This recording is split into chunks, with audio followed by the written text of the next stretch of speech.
Good afternoon, folks.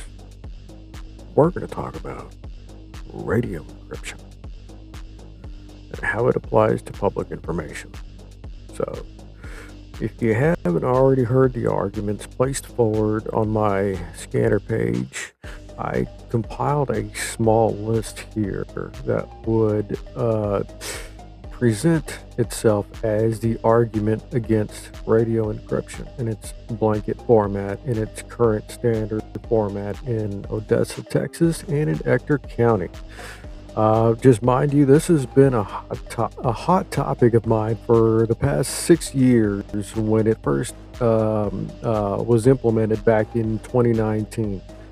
It was implemented by, I forget which agency first, but it was either the sheriff's department or the police department. And over the time that I've been harping on it, I've gotten some attention. And I've also reached out to many of the IT individuals behind it. I also did some research and checking in on the certifications on the individuals behind the decision-making process of this encryption.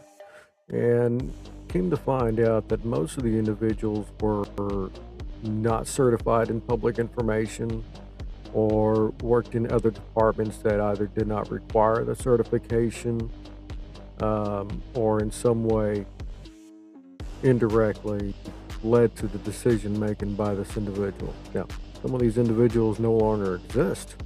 Yeah. Some of them have since retired and some of them have quit. But the overall issue, the underlying issue, is that the radio encryption legacy remains. Unfortunately, we've even had the police chief, Michael Gerke, come out on TV stating that the radios were not working properly at a time when we needed them.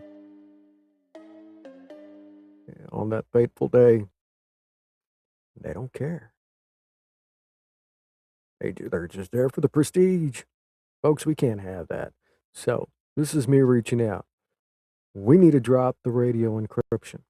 Not because I say so. That's part of it. But because, folks, it's demonstrated to be a hazard to the public as well as law enforcement. Law enforcement has been vocal about the radio encryption being an issue. I've got scanners. I hear the cops talking about it. They talk about the radio. I've even posted video of OPD admitting on record, on video, that the radios don't work. And that is what prompted the police chief to come out on TV and admit to the public that the day of the shooting, 2019, the radio